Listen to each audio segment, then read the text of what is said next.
Hey there, Knicks fans. How you doing? It's your boy, Jonathan Macri, with you for another episode of the Knicks Film School Podcast, where, is this our first episode? No, it's not our first episode in September. We had an episode come out on Labor Day, did we not, Andrew Claudio? We did indeed. First time recording an episode in September, though. That's something. I don't know. You know what it is? I like how I just cut off the intro to do this little banter. I'm just feeling a little bit different today between recording in September and the fact that a New York Knicks player did something good on a basketball court earlier today. Shout out Gershon Yabusele. The basketball juices they're flowing. So I'm excited to do this one. How are you? I'm good, and I felt extra special today when I tuned in to my friend Zach Lowe's podcast. And I not that I do this often, but I fast forward to Mets Corner because it's the part where he talks about what I like to listen to. And he and Sean Fennessy were talking about the angst that a pitcher named Ryan Helsley causes a lot of Mets fans. And I got to say, I felt a lot of pride because you got a front row seat to the Helsley angst when we were together last week. For those who don't know, because I didn't tell you yet, when I was out east with John and his family, what did we do Tuesday night? What I do every night. I made him watch all 9 innings of a Mets baseball game, and he got to see the communal experience that is me and my wife watching the Mets. And what happened in the 8th inning? They brought in their new pitcher, Ryan Helsley, who promptly gave up the lead, and we cursed his name and wished he didn't exist. And you got to hear that from Zach Lowe on Mets Corner this week, and you knew what the context was. And I was like, I'm the reason that probably enhanced the listening experience for my good friend John, and I was proud of that.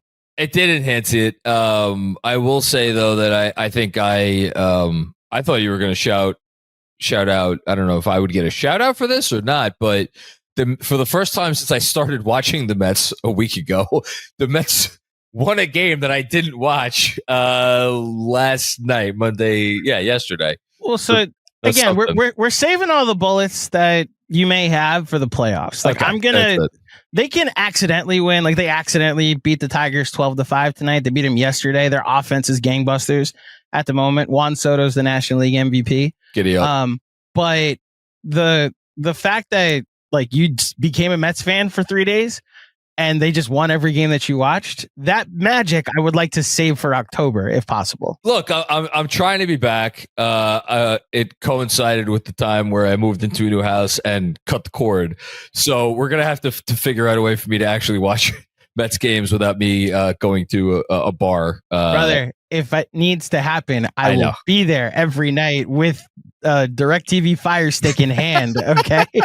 I know. Anyway, I've taken us off the rails. We are here at the Knicks Film School Podcast, where you, of course, can follow us on all social media channels at Knicks Film School, which is a great place to see, breakout clips from the shows. Andrew, you know what I did today? What'd you do? On my own personal Instagram, which I think is JC Macri NBA. It is. I sent out what do they call when you send out a picture on Instagram?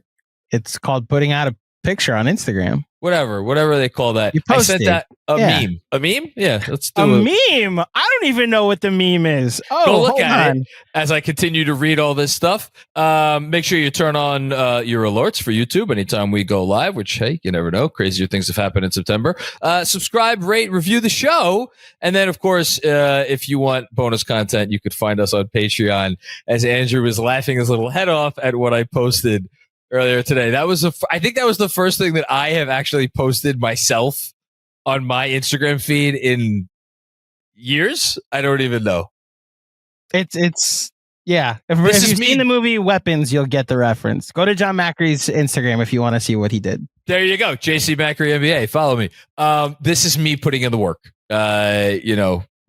Josh Hart not shooting around during the summer. I'm picking up the slack. A great man once said the magic is in the work, John. A great man indeed. Gone but not forgotten. His impact clearly still felt. Tom Thibodeau.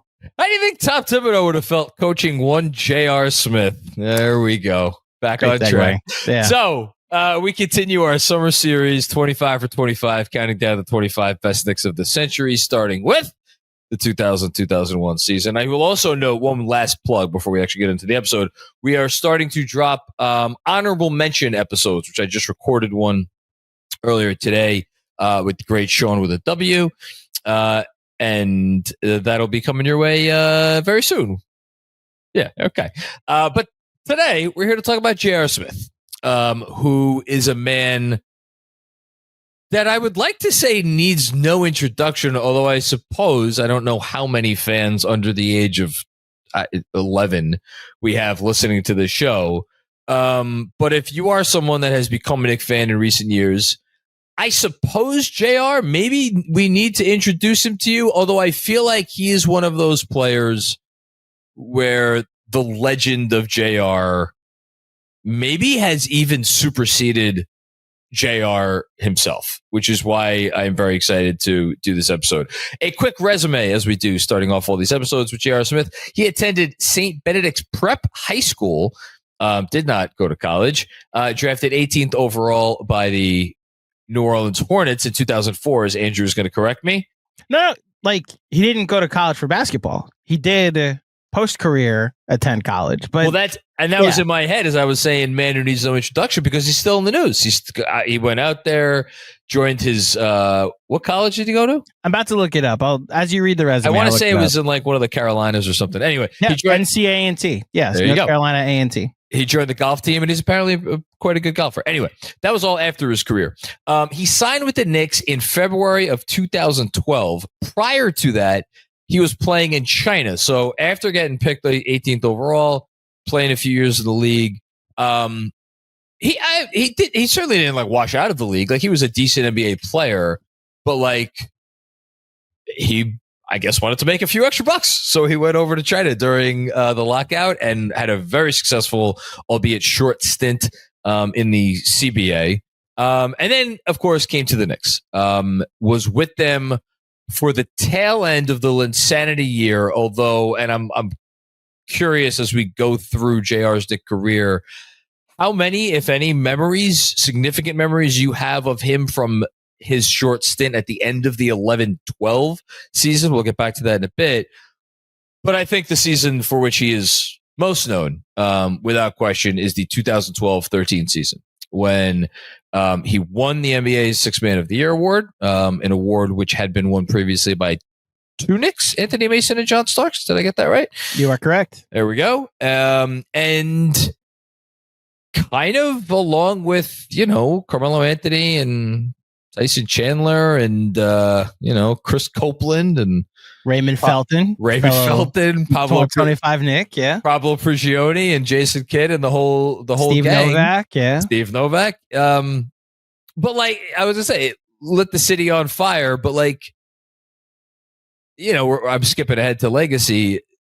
Even more than Melo. I mean, he wasn't as good a player as Melo, but there was something about what JR brought to that team in that season that just it was very special. Anyway, 9th in total threes made, 18th in total points, and 15th in total win shares since the beginning of the 2000-2001 season. And it came to a sad end for Knicks fans, but an end that is, I think, notable in NBA history when he was traded along with Iman Shumpert for, really, I mean, look at this lineup of all-stars. Lou Almondson, Alex Kirk, and a 2019 second-round pick. And the story that made the rounds, I don't think immediately. I think it was maybe after the Cavs won the championship or maybe after they made the finals. It came out later that the GM at the time, which was it still David Griffin? It was David Griffin. Went to LeBron and was like, "Hey man, we got a chance to get Iman Shumpert." And LeBron's like, "Oh really? What's the trade?" He's like, "Yeah, it's Iman Shumpert, and we got to take on J.R. Smith's contract as well." And LeBron reportedly was like, "Wait a minute, we're getting J.R. Smith?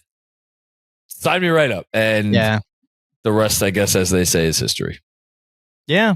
Look, I do remember parts of the run he had at the end of the 2011-2012, the Linsanity season, mostly because the Knicks went 18-6, and after D'Antoni got fired and he had showed up and added some much needed scoring to the bench. a fascinating NBA career, and honestly a fascinating Knicks resume, because your first memory of J.R. Smith is him getting into a fight with fellow member of this list, Nate Robinson. Nate Robinson, yeah. We'll talk about another member of this list, which will be talked about in a couple weeks. Also has a moment from said fight with the Nuggets, but that I will bring up if I have to. Look, it's interesting to talk about J.R. Smith and the fact that he is one of the few award winners in Knicks history. And that season, that Sixth Man of the Year season, he was their second best offensive player. Like 7 30-point games off the bench. It's what solidified him as the Sixth Man of the Year. Very similar to how people were making the case for Quickly, that it was like he comes into the game at some point late in the first and then doesn't leave the game. And just being that instant offense and that second scoring option to Melo was so essential. Yet the way that playoffs ended for him, and unfortunately the way his Knicks tenure ends, didn't leave you with the greatest memory. And I think that also informs parts of his legacies elsewhere. Like you go to what happened in Cleveland, where he is essential to the most important win in Cavs history in Game 7, where he has like an 8-0 run by himself when the Warriors look to be pulling away. Has the contest on Iguodala when LeBron is making the infamous chase down block, which allowed LeBron to make said chase down block. And then there's a game 2 years later where you forgot to score. Like, it's all encompassing the J.R. Smith resume. And you didn't even mention any shirtless moments. Or any bowls of soup that got thrown at teammates. He is a character, and God bless you if you were listening to this and you received a DM from him once. I am excited to talk about him, and hopefully everything that entails the J.R. Smith experience, both on and off the court. Let's put out the voting stats. Let's do it, faculty, because I gotta say, so as you'll see if you're watching on YouTube, I had JR 10th on my personal ranking, and I'm going to have to zoom in here because these rankings get smaller and smaller. I pulled up the. I'll present it. My bad. It's totally fine. So highest ranking goes to Benjy, who was the only person who had J.R. Smith inside the top 10. I had him 10th overall. Benjy had him 7th. And we had, a mix of people. Everybody pretty much had him in the high teens. It looks like Sean with a W had him the lowest at 16, unless I'm missing something here. So I did my ranking, and I went back over it a couple times in my head, and I made an adjustment or two here or there. But ultimately, my philosophy, and I don't know if I should be admitting this, but my philosophy when I did my rankings, was I'm going to go with my gut. Because if I start getting into, and a couple of readers of the newsletter have reached out and kind of not critiqued me for this, but kind of poked the bear a little bit. And I responded, I'm like, look, I could sit here and I could quote you win shares and Orp and Schnorps and all Zach Lowe's little terms. What fun would that be? And so J.R. Smith as my number 10, and he ends up just short of 10 in our larger list here at 12. That was a gut pick for me. It was a gut pick from having watched this man be, I would say, arguably the second most important player on the most successful regular season team of this century. I say arguably, and it's a strain to say arguably, because there's someone coming up that's going to be quite a bit higher on our list who also has some hardware from around that time period, but when I think of the 2012-13 team after Karl-Anthony, I think of J.R. Smith. In the weeks that we have been doing these episodes, and we've really been digging into some of these players, I have questioned my ranking of one or two players, including JR. And I'm wondering, did I have JR a little bit too high for this reason? We're talking about one great season. It is a great season for his role. But his role was a six man. Now, he literally excelled in that role as good as you possibly can. I had this stat tucked in my newsletter. He is, to this day, the only person in the history of the league to appear in 80 games in a season, averaging over 18 points a night and not starting a single time. No one else has ever done it before. So you literally can't be a better six man, a true six man, never starting, than J.R. Smith was that year. And yet it's really one season, with all due respect to the months worth of games that he contributed to in the 11-12 year. And by the way, the end of that season, not the best ending, Mr. Claudio. I would have preferred it gone better. That's for sure. What we're alluding to, so it should be noted, the beginning of those playoffs, those first three games against Boston, when they went up 3-0. They were great. He was outstanding. Averaged 16 points a game on 44% shooting. I'm realizing he wasn't super efficient in those games either. But in game 3, in comparison to what game after he was. Well, that's true. That's true. Very true. But he helped the Knicks to go up 3-0 in that series. Then unfortunately he elbowed Jason Terry in game 3, and unfortunately got ejected and then suspended for game 4. And upon returning from said suspension in game 5 and then in game 6, shot 8 for 27 the rest of the series. And then in the Indiana series, 4 for 15, 3 for 15, 4 for 12, 7 for 22, 4 for 11, and 4 for 15 over the final 8 playoff games that the Knicks would play. J.R. Smith shot 29% from the field and 26% from 3. And look, I'm the ultimate Melo defender here. This is like the one thing I go to. It's like J.R. Smith stopped being able to put the ball in the hoop. And throughout the majority of the season, the Knicks format for winning games was we're going to take a ton of threes. They had at the time set the record for 3-pointers in an NBA season. And then you had this one-on-one game that J.R. Smith was able to get his points and Melo was able to get his points. When teams were able to game plan against them hitting their threes and take one of the scoring chess pieces off the board, it made life more difficult for Melo. And then as a result, the Knicks to potentially come back and beat the Pacers. So, and I remember as it was happening, it like obviously frustrations were building, but because J.R. Smith was the spiritual, follow up, like the not precursor, the opposite of precursor. John Starks was the spiritual precursor to J.R. Smith. That's what I'm trying to say here. There was a part of you that was just like, we just got to wait it out until he gets hot again. He's going to get hot again. It's coming. It's coming. It's coming. It's coming.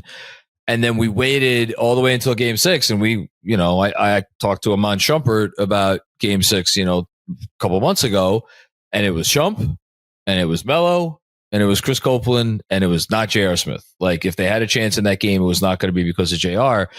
And he just never showed up, to the point that like we like all season long, there was some amount of consternation over whether they would be able to re-sign JR that offseason. And then after that playoffs, it was like, man, not that people were like ready to give up on him, but there was at least, I don't want to say debate, but it was like, man, how many are we giving this guy and for how many years? And just again, to show you how much things have changed in the NBA, Phil Jackson ended up giving him 4 years and $24 million, which I promise you folks, I'm not making this up. 13 years ago or 12 years ago, that was a lot of money. How could you? Yeah. It was a lot of years and a lot of money, but it was like, all right, it's guy's the sixth man of the year. Like they need him back. And Andrew, within a month, 2 months, it was like, oh my God, this albatross weighing around the neck of the Knicks. How are they, like, they're going to have this guy on the roster.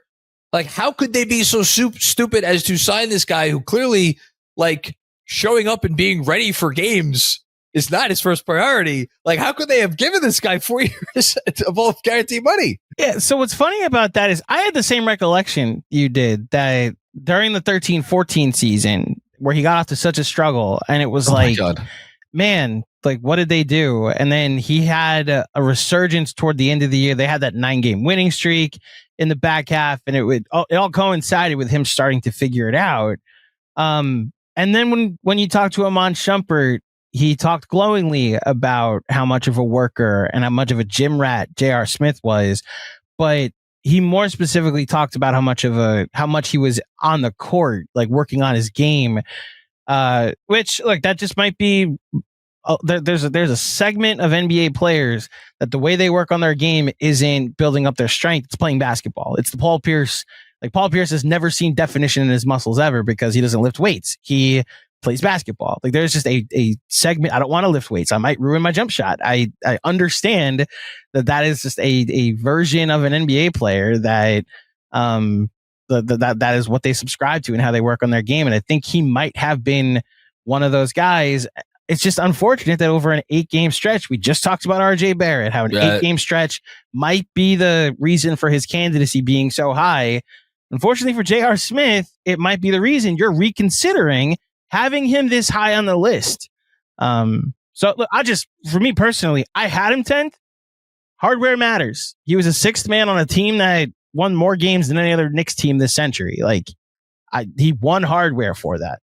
I think, I've kind of said a lot of things about about what I consider when I was doing my personal rankings here. I think at the end of the day, high highs mattered the most. And the thing with JR, it was an individual high in terms of, again, achieving what he achieved, the 6th man of the year that season. It was it coincided with a team high because him coming off the bench was just so perfect. It fits so perfectly in that you had, first of all, you could leave Jason Kidd on the court and play Kidd with JR. You could leave Raymond Felton on the court and play Raymond Felton with JR. Like, he slid in next to either guy. Jason Kidd obviously was, ancient at that point, so he wasn't trying to play a ton of minutes anyway. So to have, and JR, that was the other thing. He did not need to start to play a ton of minutes, and like, he played a lot of minutes that season. So you had the individual success, you had the team success, and then there was that ethereal quality that, and it's more than just like the way he did it and how he went about his business on the court and how he had a flair, not only for the dramatic, but just a flair for life, a flair for his, his gamesmanship, everything. Like, and the way that would come out on a regular basis, it elevated the whole thing up a notch. And like, yeah, like there was we knew he liked New York City nightlife. And was that frustrating at times? Shout out to Jason Concepcion, who wrote a piece several years back discussing how JR on, what was it, Saturday matinee or Sunday matinee games, but like, basically, if you played during a weekend afternoon and JR was involved, probably was not going to go great for you. In any case, like, there was that part of him, but we almost like it almost made us love him more in a way, because he was like, I'm just going to say it. If any of us were professional athletes, who amongst us would maybe not, partake? Look, he enjoyed life. Maybe you wouldn't, because you're, that's right. You're a pastor's. Shout out to Pastor Claudio. Yeah, look, I could only judge him by the on-court stuff. He never got like suspended from the Knicks for his behavior. No. Not by the Knicks. The Cavs, and again, like, the Cavs thing was a bowl of soup. Like, it wasn't anything like out partying or any like league bylaws that he broke, other than don't throw soup at a teammate. That, or I don't know if they like changed the law to make it actually say that, like what you're allowed to throw to a teteammate. They should put that in the next CBA. If it's a automatic 3-game suspension. It depends on the soup, though. For those who don't know, he threw a bowl of soup at Kevin Love, and I believe Brian Windhorst has the investigative piece of what kind of soup it was. If you want to look that piece. Up, he. Again, when you make an all-in trade like the Knicks did for the Melo trade, and you have to be very specific about how you fill out the rest of the roster, when he showed up at the end of 2011, 2012, after playing, like you mentioned it earlier, played in China for the first few months, he actually had a clause in his China contract. And this has always informed how I've argued that like the NBA players didn't know if they were playing a season that year, to the point where J.R. Smith thought that he was going to have to play in China all season because there was going to be no NBA.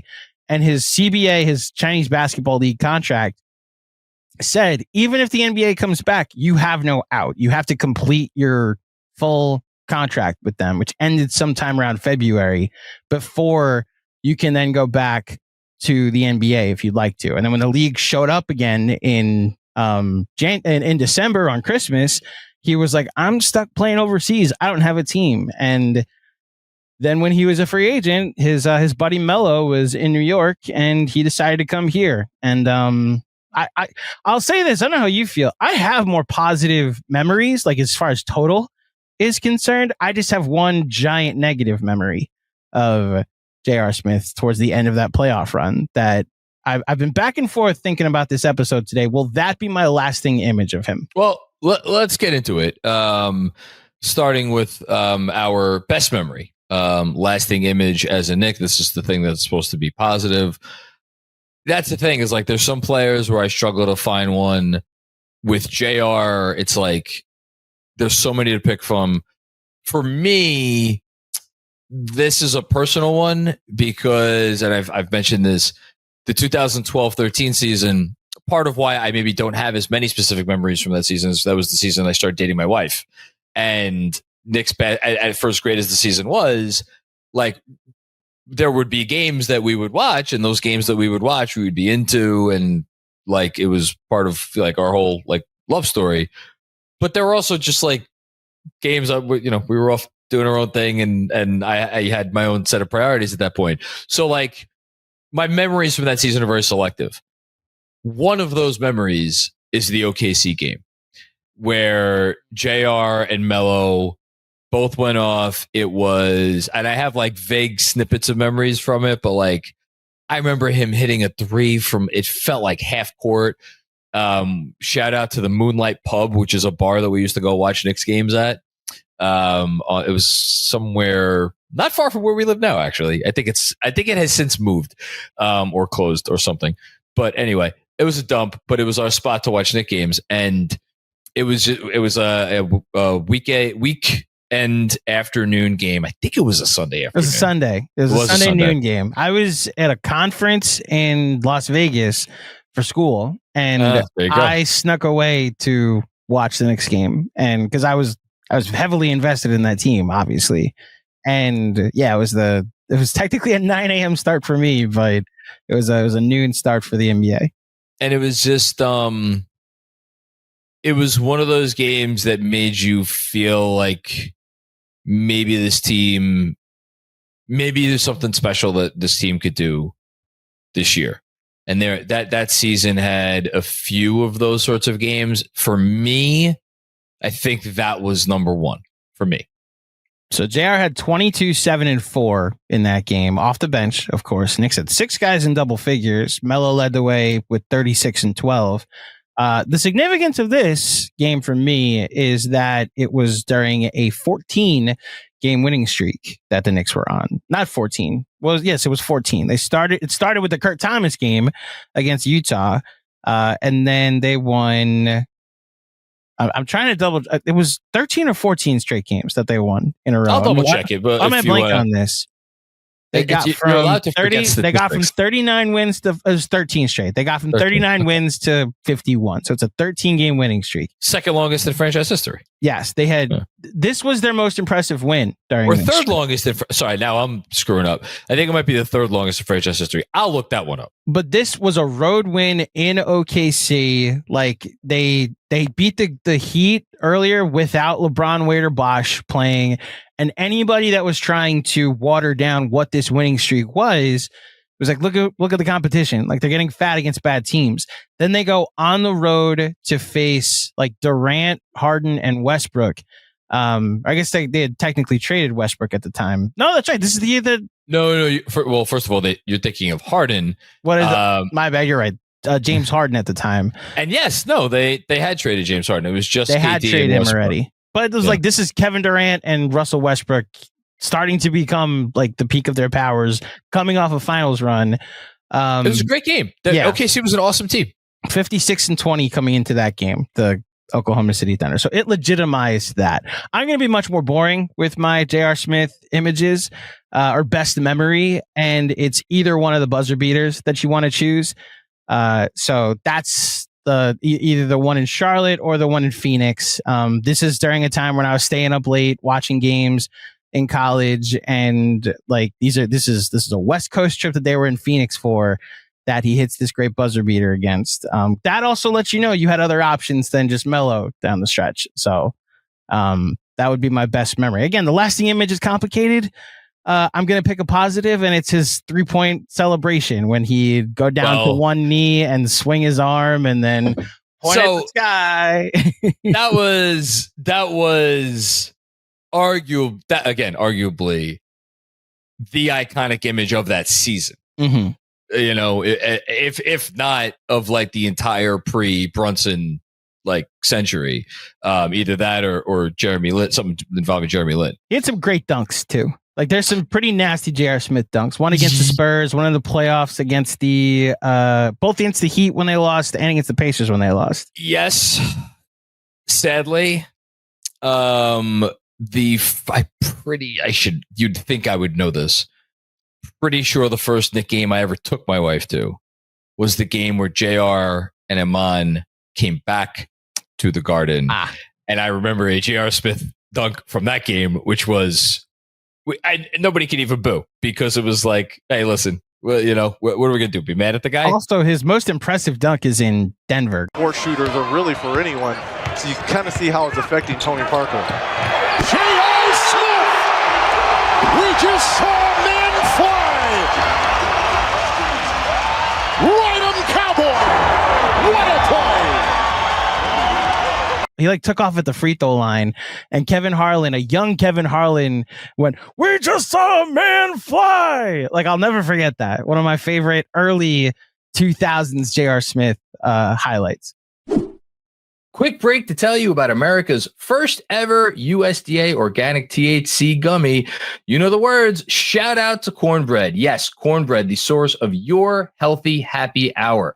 It's a natural and healthier way to experience a carefree moment. Cornbread's THC gummies offer a balanced sense of happiness and relaxation. Well, how do they achieve that balance?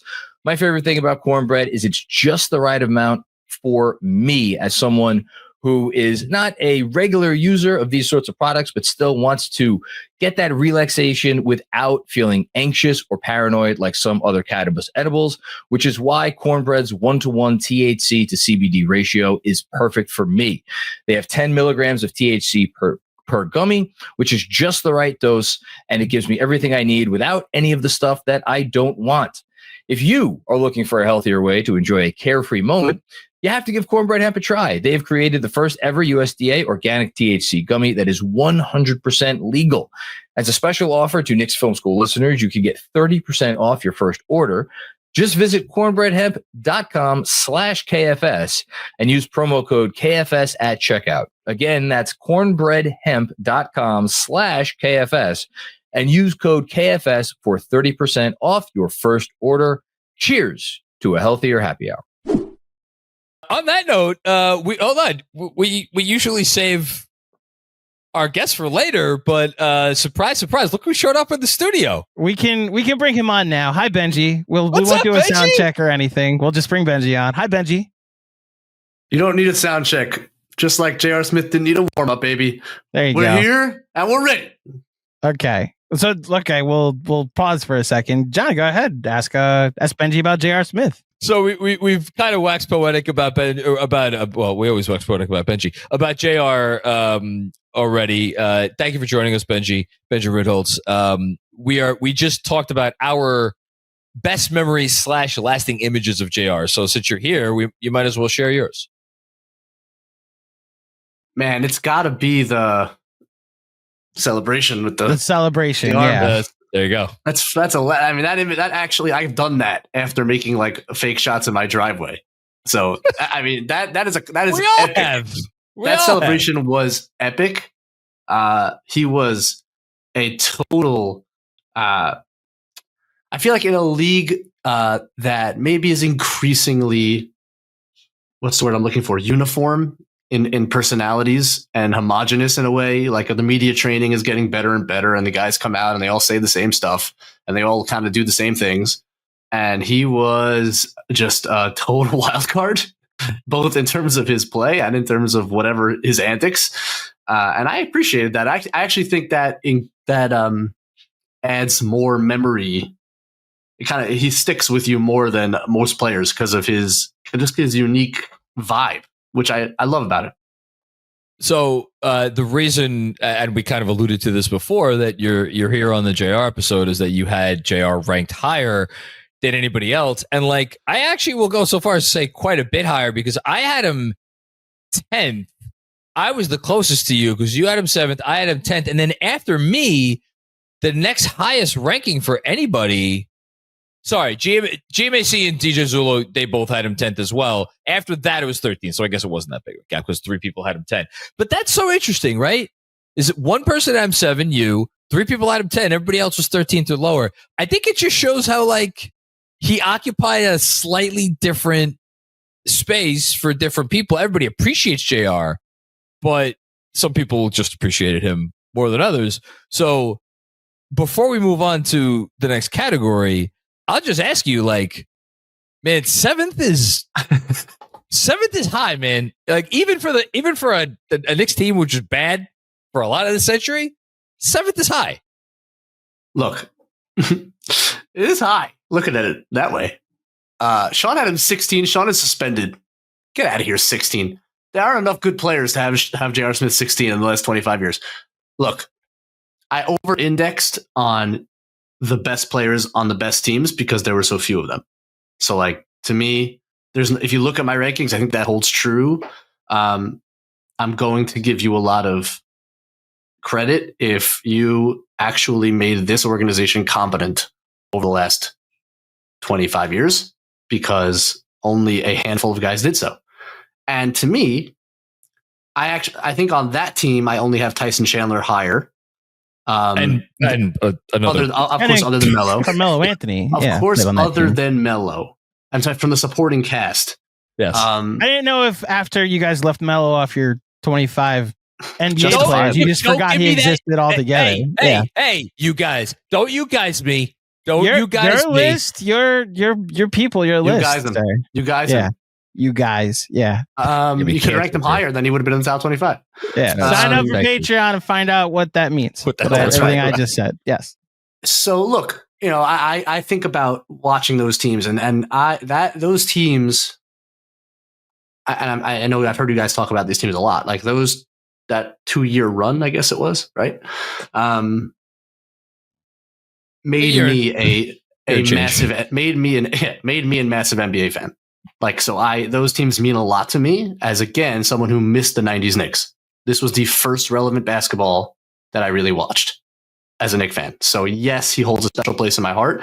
Well, I think about that offense, which of course was the kind of, dump it to Melo, space the floor, draw the double, kick it out, swing. But there were times when either there was a defender on Melo good enough to not double and force him into tough shots, and or defenses who could rotate well enough to cover up those weak spots.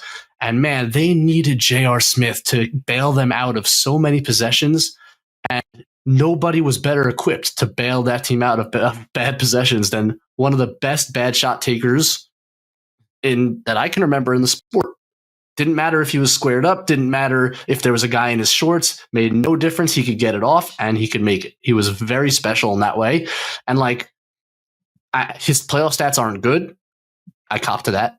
We talked about that. Yeah. Had a couple of big playoff games. And again, what is the list of Knicks in the last 25 years who have had big playoff games? It doesn't go very far. So I feel very justified in my boy J.R. Smith being number 7. If you want to bring me some specific names, and we can argue about who deserves. But look, I think he was the second best offensive player on those teams. I think Chandler anchoring the defense was more important, which is why I have him ahead of JR. But won a Sixth Man of the Year as a Knick. Not a lot of awards to be spoken of on this team over the last 25 years, and I think won it fairly and justifiably. So yeah, he was a really good player for them. It is interesting that. We are a little bit more than a decade removed from a league in which, we're talking about the Knicks, in which their second most important offensive player came off the bench 1 year prior to JR's arrival in New York. Jason Terry was arguably the second most important offensive player on an NBA champion. He came off the bench. That I don't want to get too far afoul, but that doesn't really happen anymore. The league is not built like that. Things have changed. Yeah, this is an interesting point. I think that prototype of kind of the gunner off the bench with the rise of efficiency obsession. Shout out Mikal Bridges. Why? Why? I'm just shouting out Mikal. No, now it's like instead of the gunner off the bench, you want a guy like Mikal, a guy who has no weaknesses. I didn't know where that was going. No weaknesses. Yeah.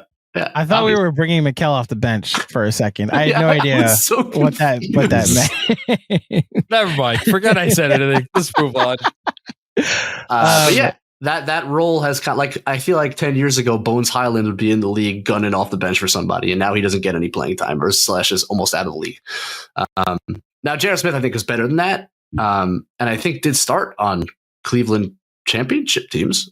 I'll look it up now. He definitely started at times. Definitely spent time starting for those teams, so he was really good. And for all the crazy shot making, 77 games for the 2016 World Champion Cleveland Cavaliers, all 77 games that he played.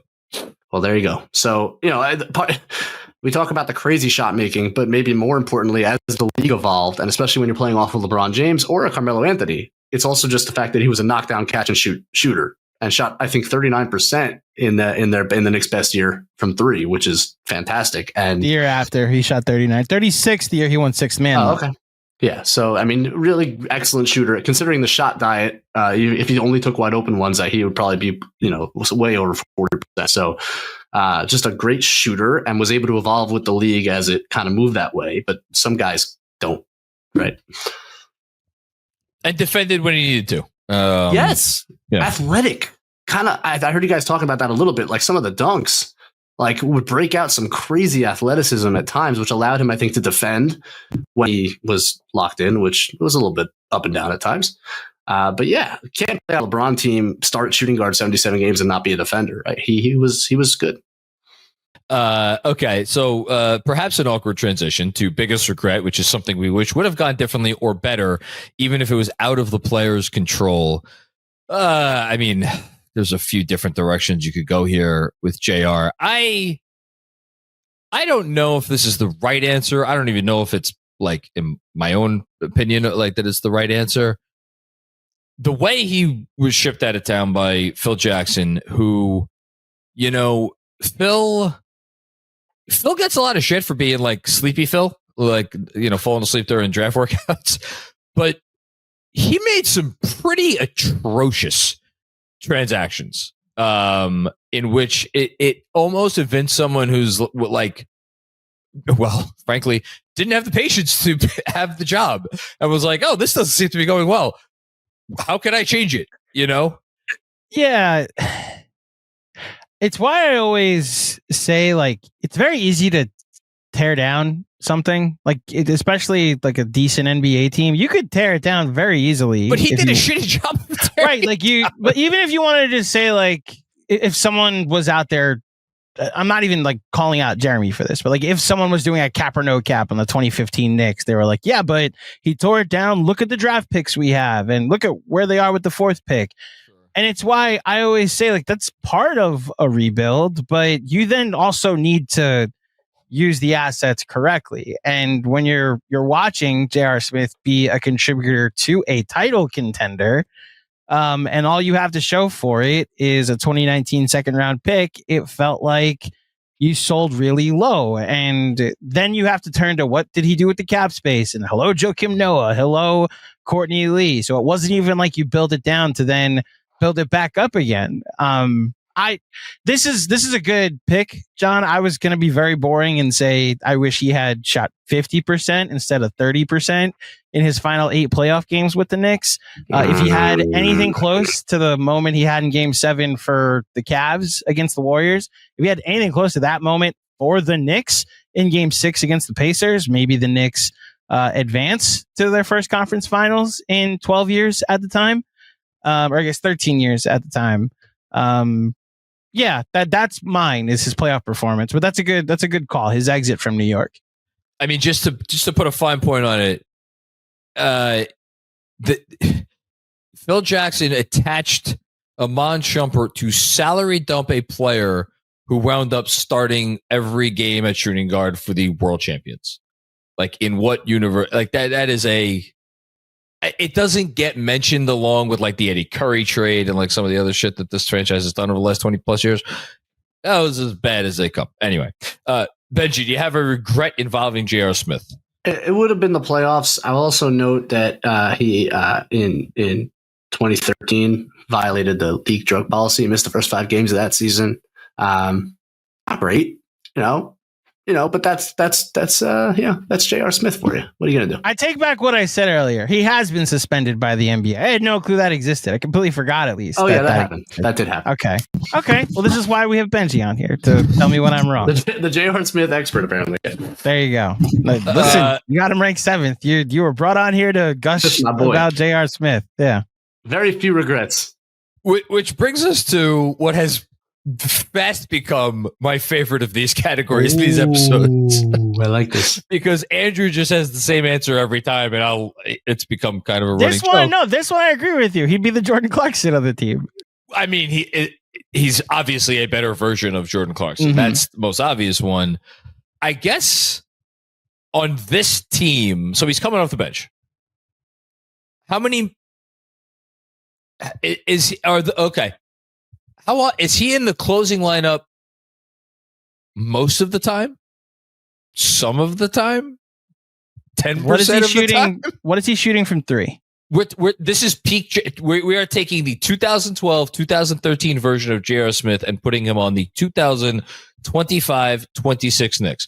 I will pose the question to each of you and then I'll answer it. Is he closing more than half the games? Yes. That version of JR closes more than half the games. For who? Benji has his eyes wide open. Either Deuce or Josh Hart. Well, okay, you know what? They have more options over or who to be the 6th man or not the 6th man, the 5th closer. So maybe no is the answer because it's really 4 guys for 82 games. I would think he closes the most of the 4 under Mike Brown though, especially if he's getting if he's scoring and defending the way he did in 2012-13. Man, it's a great question. Here's what I'll say. Like, he would walk in the door as by far the best above the break 3-point shooter on the wing on the team.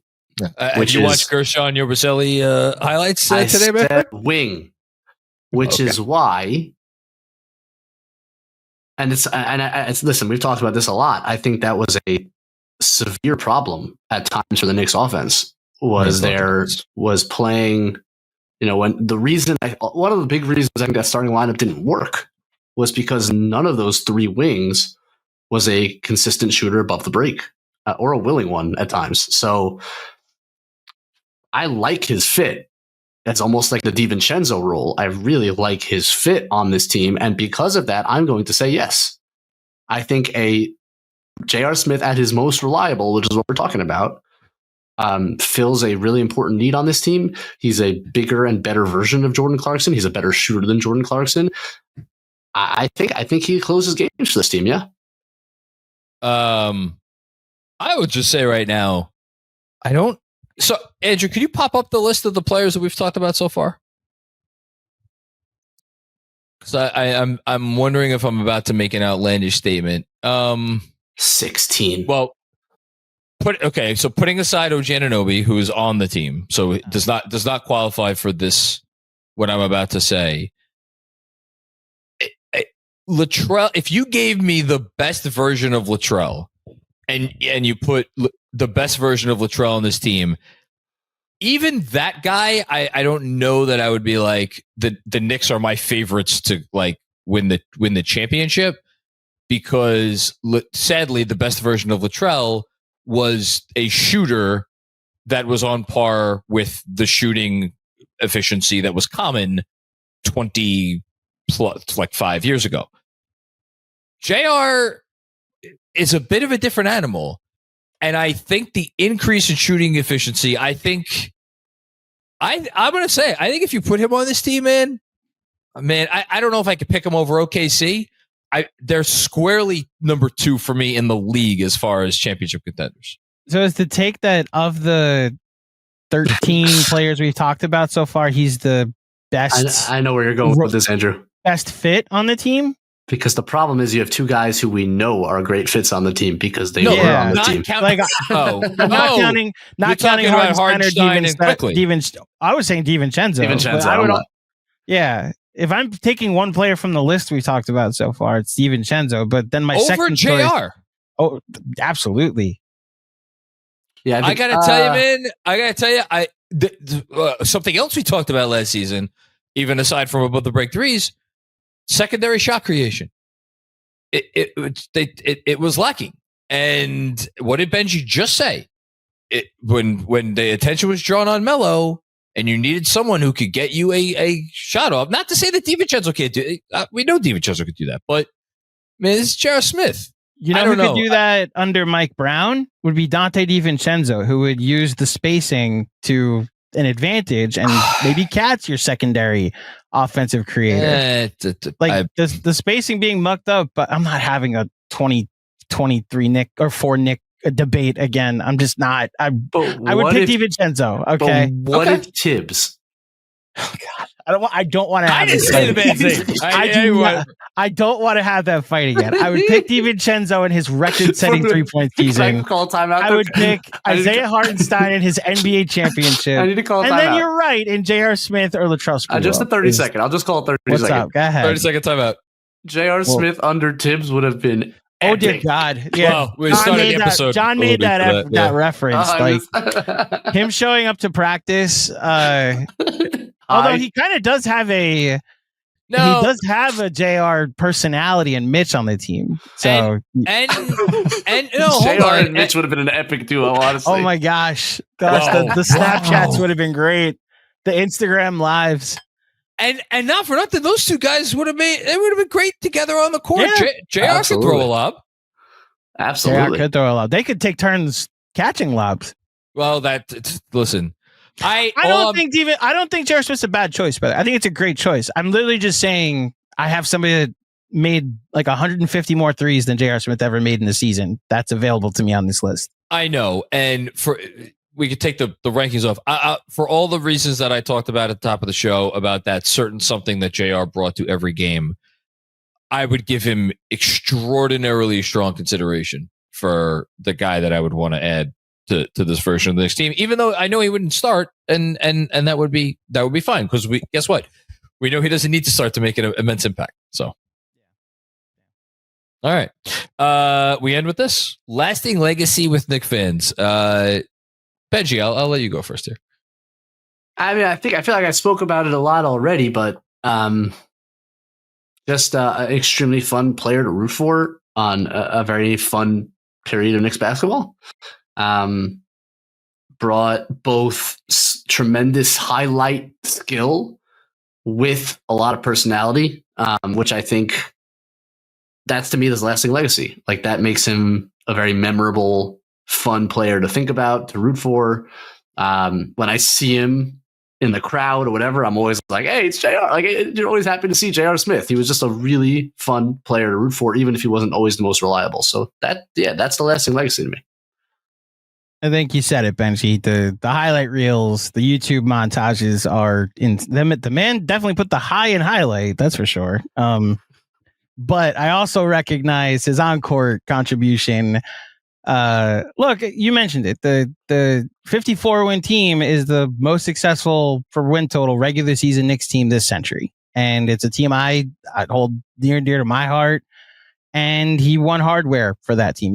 He is one of the few decorated people when it comes to accomplishments on the last 25 seasons. And he gets to say also to his resume, like, when he left New York, he's one of these other Knicks that we talked about, John, where you got to experience even greater success after you left the Knicks during a time of incompetence. Like, you escaped the Knicks going back into the doldrums, and you got to go play with LeBron James, but you got to be part of a championship winner. So this wasn't just like a flash in the pan. He like came here, helped the team win a bunch, and then in his next stop, he helped like achieve the ultimate goal. So I'm going to channel. Definitely had an impact on winning. I'm going to channel JR. Just give me the ball back for a second. Sure.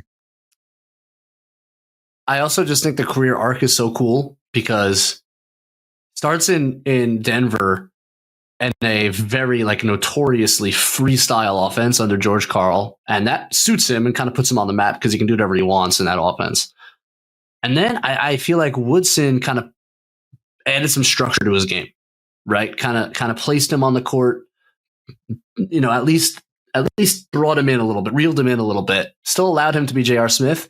But I feel like the experience with the Knicks kind of honing his game and structuring his game allowed him to then go to Cleveland and really be like that role player, just catch and shoot guy, you know, maybe one dribble to the rim, defend. So it's like a very cool career arc that you see kind of the progress and how he got to where he got to, and the Knicks play a huge part in that.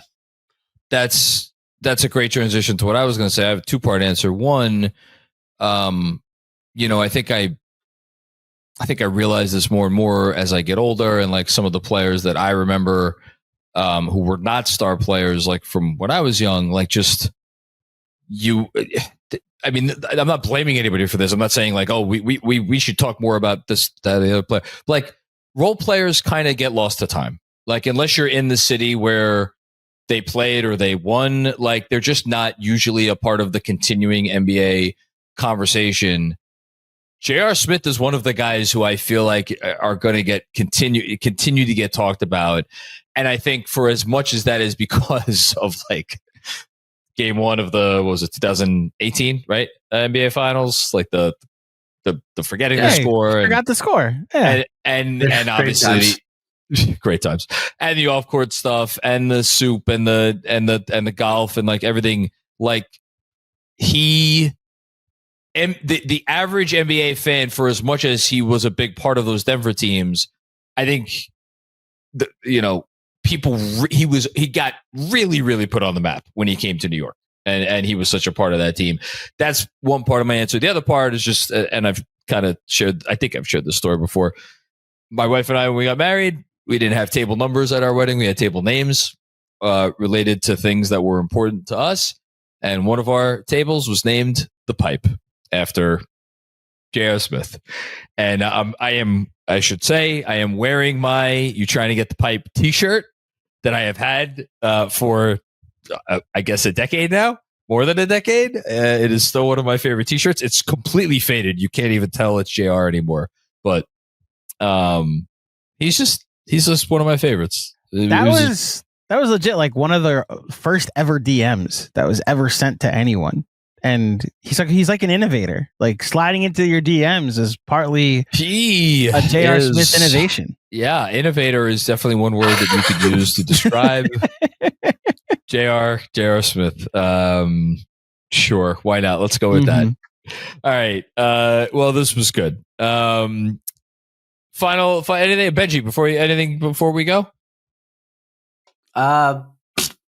No, but I feel justified in my position. Come at me. Sean should feel ashamed. 16. Get it? Nonsense. So what is funny is that where you have somebody else, Sean, like if you just swap where you have somebody else and for where Sean has that person, it's the exact same feeling or emotion. So we'll talk about it off the air. You can't say who it is? All right. I can't say because we're not spoiling the list, but John, just look at the spreadsheet. You'll see who literally Benjy has. going to the tab right now. You'll see who he has. If you just swap where he has JR and where he has this other person, where he has somebody ranked 14th. Oh, yeah. No, I got it. Okay. And it's like, oh, okay. Like if you swap JR for that person, it matches up with everybody else. But I like that there's a zag. That's right. That's honestly the Knicks Film School motto. Benjy's right. Don't worry. Should have just been the top 25 Knicks of the past 25 seasons presented by Benjy Ritholtz. You're teasing an episode that is a little bit further away. I will tease the next episode that is going to hit your airways for the people that made the list, our number 11 player, by saying, while there has certainly been some divisiveness over some players that we have already talked about on our list, and there will be some divisiveness over players who are in the top 10, not a single player caused as much division, and it's funny because, like, I don't know if I don't want to give it away. This is not a player who you would say his name and be like, oh, yeah, he's going to start all kinds of barroom arguments. No. Yeah. Benjy and I have this next player ranked in the late teens, and John has him ranked much higher. And I'm not the only one. I'll leave it at that. Okay. Shout out to someone else. Yes. Multiple someone else's. Excuse me. Much. No. I'm saying I'm saying there's one other person that has him exactly where you are. Okay. But we tune in Friday. Tune in Friday. Okay. On that note, Benjy, thank you as always, just for coming on, but especially joining us after your basketball, which we know. How'd you play today, by the way? Good? I got dead-legged in the first game, so it was a bit of an uphill climb after that, but I'm all right. It was good to get out there. Here's what I'll say. An honor to be part of Knicks Film School's 25 for 25. What an epic run you guys are on. It's great content. Enjoying it very much. Summing up the last couple of decades for me as a fan. A lot of painful moments, but a lot of great ones. So thank you guys for doing great work, and thanks for having me. Well, that's very kind, Benjy. I don't even know how to transition out of that. Andrew, anything before we go? No. All right.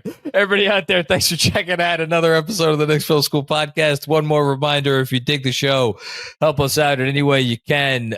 Promote it. Tell your friends. Tell your mom. Tell your grandpa. Follow us on all social channels at Knicks Film School. That is SKOOL. And we will be back with more fun and games before you know it. Peace out.